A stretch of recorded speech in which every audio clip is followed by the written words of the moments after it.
अस्सलामुअलैकुम my social media family. उम्मीद करती हूँ कि आप सब लोग हिफ्ज़-ओ-अमान से होंगे, खुश-बाश होंगे। सियासत के बारे में अक्सर आप लोगों ने सुना होगा कि गंदा है पर धंधा है ये। जिस शख्स की जितनी ज़्यादा फ़ैन फ़ॉलोइंग होती है, जितना ज़्यादा लोग उसके फ़ॉलोअर्स होते हैं, उतनी ही ज़्यादा उसके ऊपर कीचड़ उछाला जाता है। अगर दौरे हाज़िर की बात करें तो इस वक़्त जो सबसे मकबूल लीडरान हैं, उनमें से अगर किसी मकबूल लीडर की बात की जाए तो वो इमरान खान है, ये कहना गलत ना होगा। लेकिन ऐसे में आप देखते हैं कि इमरान खान के बारे में कभी तो रेहाम खान किताब लिखती हैं और उनके ऊपर बहुत गलीज़ किस्म के इल्ज़ामात लगाती हैं। ये बात अलग है कि वो इल्ज़ामात सही हैं या गलत है, क्योंकि इमरान खान ने कभी उनकी आज तक तरदीद नहीं की। लेकिन इसमें कोई शक नहीं कि इमरान खान को शदीद किस्म की तनकीद का, और वो भी गंदी और गलीज़ किस्म की तनकीद का सामना रहता है। यहूदी से शादी करने का मामला हो, जुमाइमा का मामला हो, उनके बच्चों के बाहर रहने का मामला हो, टेरियान को उनकी बेटी तस्लीम करने का मामला हो, उनके कैरेक्टर की बात हो, प्ले बॉय की बात हो, हर तरह के गंदे इल्ज़ामात का सामना करना पड़ा है अपनी पूरी ज़िंदगी में इमरान खान को।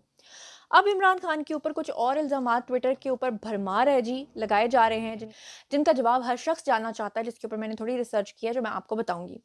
सबसे पहले तो आज के वीडियो में मैं आपको कुछ सवालों के जवाब दूँगी, जिसका रनडाउन मैं जल्दी से आपको बता देती हूँ, क्योंकि बहुत कम टाइम में मैंने आपको बहुत सारी डिटेल देनी होती है। इमरान खान के जो वालिद हैं, उनका नाम आप सब लोग जानते हैं, इकरामुल्लाह नियाज़ी उनका नाम था।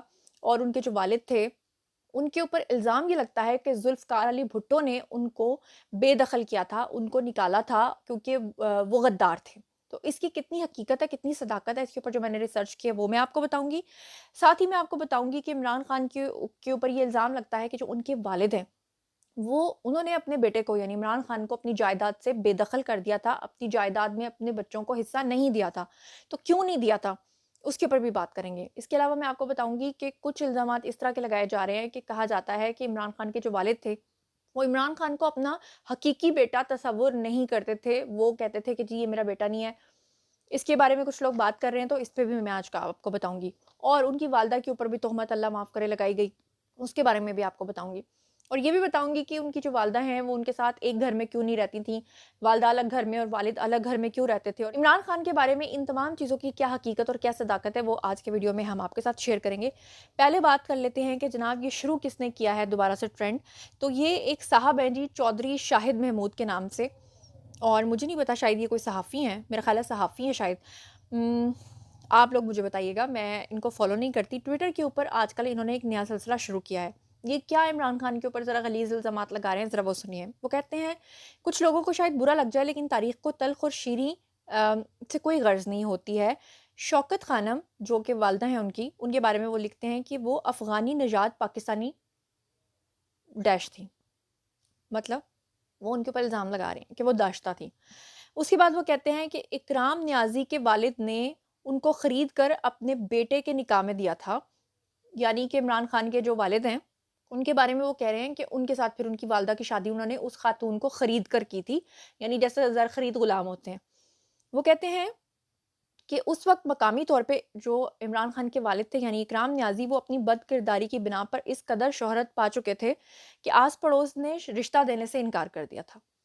फिर आगे वो लिखते हैं कि शादी के बाद बुढ़ापे तक उनकी ये हरकतें जारी रहीं, जिस बिना पे शौकत खानम ने अलहदा घर में रिहाइश इख्तियार कर ली। मतलब उनसे सेपरेशन कर ली। आगे जो बातें हैं, ज़रा दिल पे हाथ रख के, मतलब ट्विटर आपको ना ट्विटर के ऊपर ये टॉप ट्रेंड्स में नज़र आएगा। दोनों पार्टीज़ एक दूसरे के ऊपर ऐसी-ऐसी ग़लाज़त डालती हैं कि आपकी सोच से बाहर है। लेकिन पहले ज़रा सुन लीजिए। वो कहते हैं कि शौकत खानम ने अलग से फिर रिहाइश इख्तियार कर ली, जबकि इकराम नियाज़ी अपने करीबी हलकों में तवातुर के साथ ये कहते थे कि ये मुझ पर इल्ज़ाम लगाती है। हालाँकि यानी जो इमरान खान के वालिद हैं, वो अपने दोस्तों से बात किया करते थे कि इल्ज़ाम बदकिरदारी का ये मुझ पे लगाती है। हालाँकि फूफीज़ाद भाई जनरल बर्की मुझसे ज़्यादा मेरे घर में आता जाता है। अल्लाह ताला माफ़ करे। और आगे वो कहते हैं कि मेरे अक्सर बच्चों की शक्लें जनरल बर्की से मिलती हैं। यही वजह थी कि इकराम नियाज़ी ने विरसे में किसी बच्चे को जायदाद नहीं दी, बल्कि सबकी कीमत वसूल की। ये साहब लिख रहे हैं, चौधरी शाहिद महमूद साहब।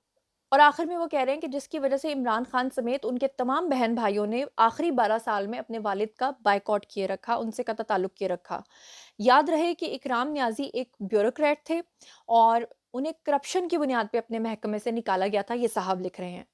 उसके बाद वो कह रहे हैं कि ब्यूरोक्रेसी और जर्नैली माइंडसेट में ज़मीन और आसमान का फ़र्क होता है। ब्यूरोक्रेसी में हमेशा सूझबूझ से मामलात को निपटाने को तरजीह दी जाती है, यानी कि जो भी ब्यूरोक्रेट्स होते हैं वो हमेशा सूझबूझ के साथ मामले को हल करते हैं। जबकि जर्नैल जो हैं वो हर बात पे चीखते चिल्लाते हैं, मतलब कि वो टू द पॉइंट बात करने के आदी होते हैं। अब ये इस बात को किस बात से जोड़ने की कोशिश कर रहे हैं? ये कह रहे हैं कि हर बात को ज़बरदस्ती मनवाने और बगैर ज़मीनी हक़ाइक़ के अपनी ज़िद पूरी करने पर जो जर्नैल्स होते हैं वो यकीन रखते हैं। तो वो कहते हैं कि अगर साइकोलॉजी के इस असूल को परखा जाए तो इकराम नियाज़ी की बात किसी हद तक दुरुस्त लगती है, क्योंकि ना तो नियाज़ी की शक्ल-ओ-सूरत इकराम नियाज़ी से मिलती है, ना कोई ताल्लुक नज़र आता है और ना ही उनकी सोच उनसे मिलती है। ब्यूरोक्रेसी की सूझबूझ वाली कोई एक भी कुदरती अ, गठ या गुट क्या इन्होंने लिखा है देखने को नहीं मिलती। इसके बरअक्स अगर देखा जाए तो शक्ल-ओ-सूरत में जनरल बर्की की आदात-ओ-अतवार भी जरनैली हैं। ये वो कहना चाह रहे हैं कि उनकी इमरान खान की जो हरकत व सकनात हैं वो उनसे मिलती हैं। और आगे कहते हैं यकीनन अब यूथियाज़ नामी मखलूक गौल दर गौल मुझ पर डैश करने आएगी, लेकिन अपनी अक्ल इस्तेमाल नहीं करेगी कि थोड़ी-सी तहकीक कर लें। तो इस पे मैंने तहकीक जनाब थोड़ी-सी की है। सबसे पहले तो मैं आपको बताऊँगी कि ये जो इमरान खान के वालिद के बारे में प्रोपेगेंडा किया जाता है कि उनको करप्शन की बुनियाद पे ज़ुल्फ़िकार अली भुट्टो ने निकाला था, इसके बारे में मुजीबुर रहमान शामी साहब जो हैं, वो क्या कहते हैं, मैं आपको पढ़ के सुनाती हूँ, जो उन्होंने कहा। मुजीबुर रहमान शामी साहब जो हैं वो प्रो हैं, एंटी नहीं है इसके नून लीग के, इसलिए उनकी जो अहमियत है बयान की वो ज़्यादा है।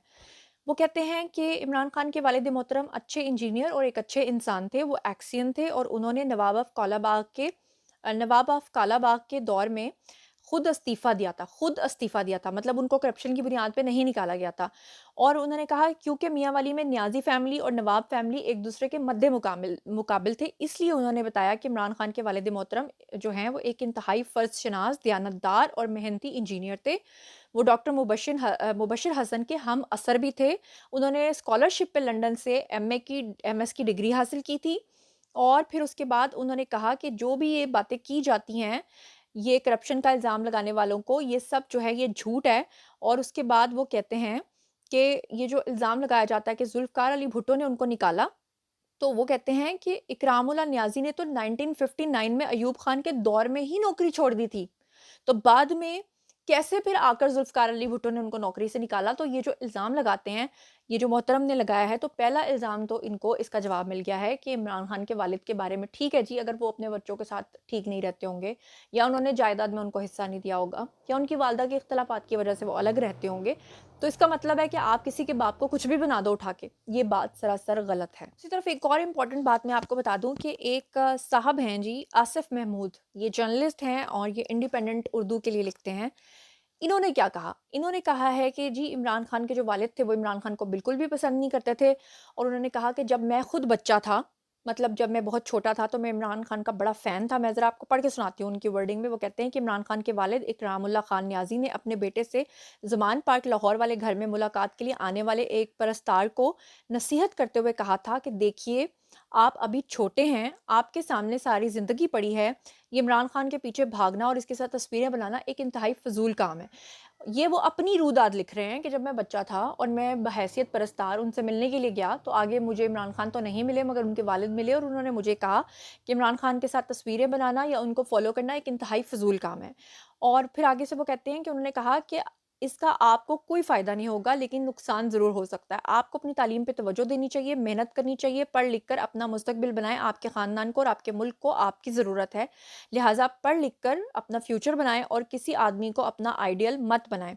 साथ ही वो बताते हैं कि उस वक़्त वो बच्चे हुआ करते थे, लेकिन उन्होंने इकरामुल्लाह नियाज़ी की नसीहत को अहमियत नहीं दी उस ज़माने में और वो इमरान खान को ही अपना आइडियल समझते रहे। लेकिन आज वो कहते हैं कि जो कुछ मैं अपनी आँखों से देख रहा हूँ और जिस तरह से मैं देखता हूँ कि छोटे-छोटे बच्चे उनसे मिलने के लिए जाते हैं और वो समझते हैं इनके मुताबिक कि पूरी यूथ जो है वो ख़राब हो चुकी है, तो वो सोचते हैं कि आज अगर इमरान खान के वालिद ज़िंदा होते तो वो क्या कहते सबको। बाद वो आगे ही कहानी सुनाते हैं कि जिस वक़्त इमरान खान के वालिद मुझे ये सब नसीहतें कर रहे थे, तो उस वक़्त मैंने फिर उनके गार्ड से पूछा कि वो कहाँ पर है इमरान खान? उन्होंने कहा जी वो अपने टाइगर के साथ बाहर गए हैं। तो मैं बड़ा हैरान हुआ, टाइगर?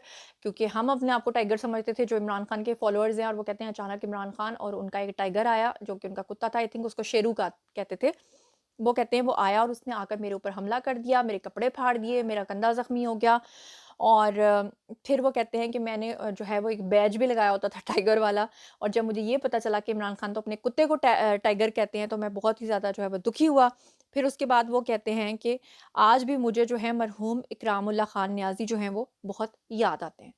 तो इसका जवाब देना है जी आप लोगों ने, मेरा काम था ईमानदारी से आप तक पहुँचाना कि ट्विटर के ऊपर इमरान खान के वालिद को लेकर जो प्रोपेगेंडा किया जाता है वो टोटल झूठ है।